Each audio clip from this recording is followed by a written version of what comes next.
Merci Seigneur Yahweh pour ce jour de Yah, ce jour que tu as fait pour toi-même, pour que nous nous souvenions que tu es notre Créateur, notre tout en tout, le début et la fin de toutes choses dans notre vie. Merci Seigneur Yahshua Christ, que tu es notre chemin, notre lumière, notre vie. Merci Seigneur Saint-Esprit, notre fidèle consolateur, notre enseignant de toutes choses, même aujourd'hui, ce jour de Yah, du 13 octobre 2019. Le pain de la vie que tu nous as donné, c'est Daniel 2, versets 7 et 8. Je lis en français, je m'excuse. Voilà, j'ai fait la citation en anglais. Je lis. Ils répondirent pour la seconde fois que le roi dise le songe à ses serviteurs et nous en donnerons l'explication. Le roi reprit la parole et dit: je m'aperçois en vérité que vous voulez gagner du temps parce que vous voyez que la chose m'a échappé.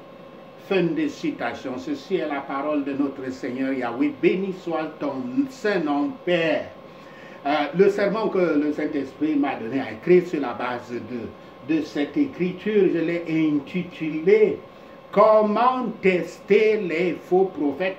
Comment tester les faux prophètes. Ce récit se déroule pendant la deuxième année du rêve du roi Nebuchadnezzar de Babylone. Pourtant, Daniel et ses amis sont mis au service du roi après 3 ans de formation. Je cite là Daniel 1, verset 5 à 18. Cela semble être confus, cela semble comme une contradiction. Cependant, dans le système babylonien, les années de service d'un roi sont comptées de la même manière que les gens aujourd'hui comptent leurs anniversaires. Même si Nebuchadnezzar avait bien entamé sa 3e année dans l'ordre chronologique, son règne avait 2 ans. Et sans aussi compter les périodes de transition qu'il y a avant que souvent la proclamation d'un roi. Aussi donc à ce stade de son récit, notamment de Daniel 2, verset 4 à Daniel 7, verset 28, Daniel passe de l'hébreu au syriaque ou araméen. La langue de l'hébreu, il passe maintenant son récit dans cette section à la langue syriaque, aussi appelée l'araméen. Le syriaque ou l'araméen était une langue répandue qui était comprise et parlée dans de nombreux peuples de l'ancien royaume d'Assyrie, de Babylone, allant même jusqu'en Perse. Les conseillers de Nebuchadnezzar, par exemple, au verset 4, venaient probablement de différentes nations et ils communiquaient en syriaque, comme il est dit dans ce verset. Daniel revient à l'hébreu plus tard au chapitre 8 à 12. Première partie de cette présentation, le rêve de Nebuchadnezzar. Le rêve de Nebuchadnezzar, nous allons interpréter les versets 1 à 6 qui précèdent l'écriture que le Saint-Esprit nous a donnée. Au verset 1, l'écriture dit des songes, rêver des songes, car le songe de Nebuchadnezzar est composé de plusieurs parties et est donc présenté au pluriel.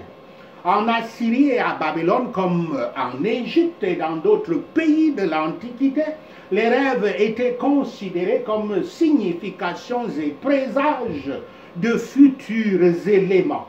La croyance que la volonté du ciel était communiquée aux hommes par le biais des rêves était répandue dans le monde entier des temps de l'Antiquité. Pour les effets du rêve sur l'esprit du roi, Comparons ceci à Genèse 41, verset 8. Je lis. Le matin, Pharaon eut l'esprit agité et il fit appeler tous les magiciens et tous les sages d'Égypte. Il leur raconta ses songes, mais personne ne put les expliquer à Pharaon. Fin de citation.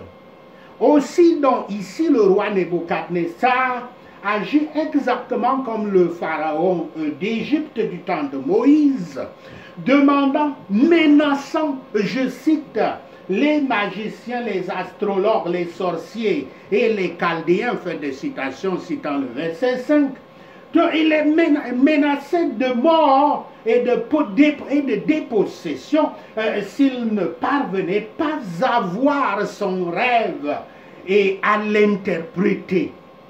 Ainsi donc, l'écrivain grec Diogène Laërtius mentionne le rêve du philosophe athée Socrate par lequel il prédit sa mort dans 3 jours.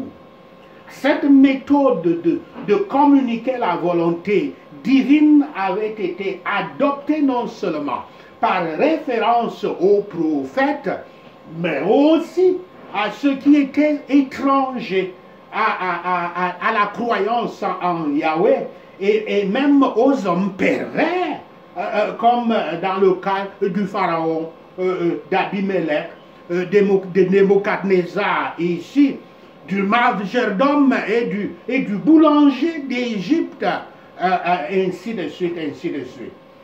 Dans tous les cas, cependant, il est nécessaire, comme dans le cas qui nous préoccupe aujourd'hui, de faire appel à un vrai prophète pour interpréter le songe.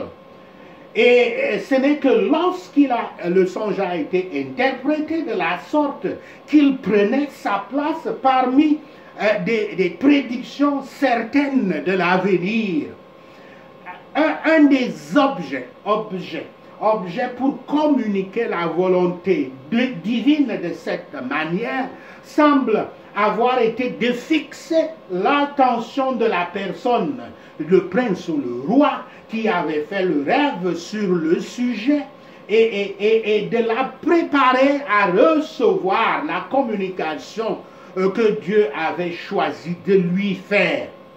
Ainsi, on ne peut pas douter que par la croyance en des rêves reçus par le pharaon et Nebuchadnezzar comme révélateur d'événements futurs et par l'angoisse d'esprit qu'ils éprouvaient, l'angoisse de d'âme qu'ils éprouvaient à l'égard des rêves, ils étaient mieux préparés pour recevoir les communications, les révélations de Joseph et Daniel concernant le futur, qu'ils n'auraient pas pu être par n'importe quel autre moyen capable de connaître la volonté divine. Ces rois étaient donc prêts à accueillir toute explication qui s'imposait à eux comme vraie. Et les serviteurs du vrai Dieu, Yahweh, avaient ainsi un moyen d'accéder à leur cœur qu'ils n'auraient pas pu trouver, un moyen qu'ils n'auraient pas pu trouver autrement. En vertu de quelle loi était-il tellement réglementé qu'un rêve devait être connu pour être une préestimation des événements à venir. Nous n'avons pas aujourd'hui, nous n'avons aucun moyen de l'affirmer aujourd'hui. Mais qu'il soit possible pour Dieu et Yahweh d'accéder à l'esprit, à l'âme de l'homme pendant son sommeil et de communiquer sa volonté de cette manière, personne ne peut en douter. Que cela fût Dans la mesure où cela était employé à cette fin, un moyen sûr et certain, ceci est démontré par les résultats des prédictions ainsi faites dans les cas de Abimelech, dans Genèse 20, versets 3 et 6, de Joseph et de ses frères dans Genèse 37, 5 et 6, du Pharaon dans Genèse 41, versets 7 et 25, et du maître d'hôtel et du boulanger dans Genèse 40, verset 5. Tous ces exemples, à travers la parole de Yahweh, insistent sur le fait qu'il parle, que Yahweh parle aux hommes par le biais des rêves, par le biais des songes. Et cela devrait nous encourager à prendre nos rêves plus au sérieux qu'on ne le fait aujourd'hui, de nos jours, le jour à notre époque de Dieu science, qui vous disent des choses selon lesquelles le cerveau fait ceci et cela. Plus vraisemblablement, le roi Nebuchadnezzar était habitué et avait été victime de faux prophètes qui, à cause des récompenses que les princes et les rois prodiguaient aux prophètes, comme je cite, des dons, des présents et de grands honneurs, fin de citation, que leur promit ici Nebuchadnezzar. Nous voyons la même foule de tout genre de prophètes dans l'église du Christ aujourd'hui, attirés qu'ils sont par le bon rendement, avec des offrandes, des dîmes et des cadeaux de la part des chrétiens, si seulement ils peuvent leur dire leur avenir. Les scènes atteignent parfois le ridicule quand on voit un pasteur de l'évangile de prospérité passer tout son serment de dimanche à conseiller les femmes solitaires qui sont l'une de leurs meilleures clientèles, à choisir un mari, Et je vous parle là de l'un de ces sermons qui se trouve dans les vidéos publiques. Il répète les mêmes conseils que donnent les conseillers conjugaux, les psychologues et les gens plus expérimentés du monde, y compris comment interpréter, comment enquêter le passé, la famille, enquêter sur le passé, la famille, le statut professionnel, les amis, le voisinage de l'homme, avant d'accepter sa proposition. Et vous constaterez que dans tout cela, dans tous ces sermons, il n'y a aucune citation de la parole de Dieu. Vous trouverez ces types de sermons sur Internet et dans les chaînes de télévision. Tout cela, c'est pour se faire de l'argent dans le business lucratif de l'Église de nos jours, qui est tellement florissant de nos jours. Deuxième partie de cette présentation, le roi teste les faux prophètes de Babylone. Dans les versets 5 à 6, le roi dit aux magiciens et aux sorciers, ceux qu'il avait convoqués, qu'il avait oublié son songe, ou bien ses songes. Et il les avertit en disant, c'est intéressant ici, lisons. Si vous me faites connaître le songe et son explication, vous serez mis. Si vous ne me faites connaître le songe et son explication, vous serez mis en pièces et vos maisons seront réduites en un tas d'immondices. Mais si vous me dites le songe et son explication, vous recevrez de moi des dons et des présents et de grands honneurs. C'est pourquoi, dites-moi le songe et son en explication. Fin de citation. L'écriture de ce jour de Yah, verset 7 commence donc en disant: ils répondirent pour la seconde fois, que le roi dise le songe à ses serviteurs, et nous en donnerons l'explication. Fin de citation. La demande était suffisamment raisonnable selon les principes de la sorcellerie Babylone, et même selon notre entendement qui a été façonné par la science. Les doutes du roi Nebuchadnezzar, cependant, s'étaient réveillés. Et il n'était pas sûr de la véracité de ces magiciens. Il parle donc avec beaucoup de bon sens. Je le cite encore. Verset 9. Dites-moi le songe, et je saurai si vous êtes capable de m'en donner l'explication. C'est-à-dire, montrez-moi d'abord le rêve que j'ai rêvé, puis je vais croire à votre interprétation.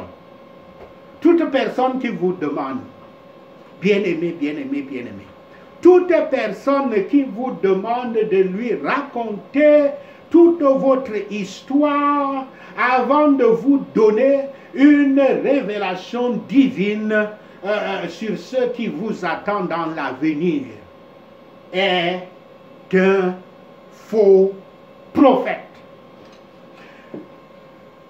Car il ou elle utiliserait la psychologie et l'analyse humaine pour deviner à quoi pourrait ressembler votre avenir. C'est simple pour cela, comme cela. Et c'est comme ça que les charlatans vous trompent et vous prennent tout votre argent, l'argent que vous refusez même souvent de donner à l'église, qui est là pour votre service, pour vous servir.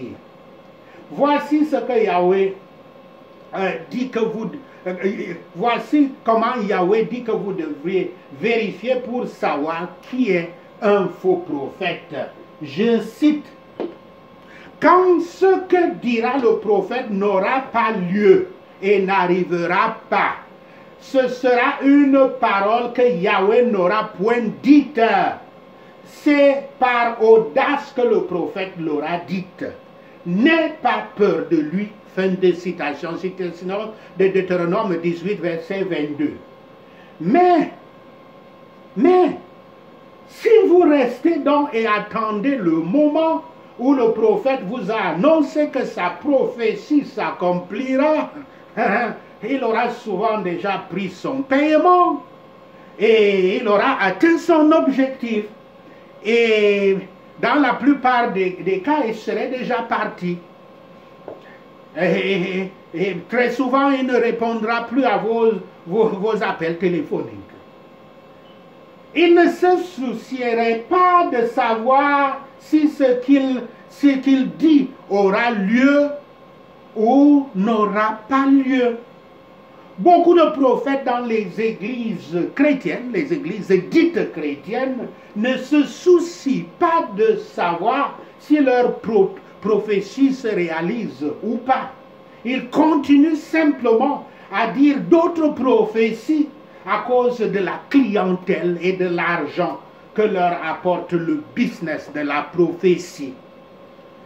Les sorciers babyloniens les sorciers babyloniens ne prétendaient pas, évidemment, pouvoir se souvenir d'un rêve oublié.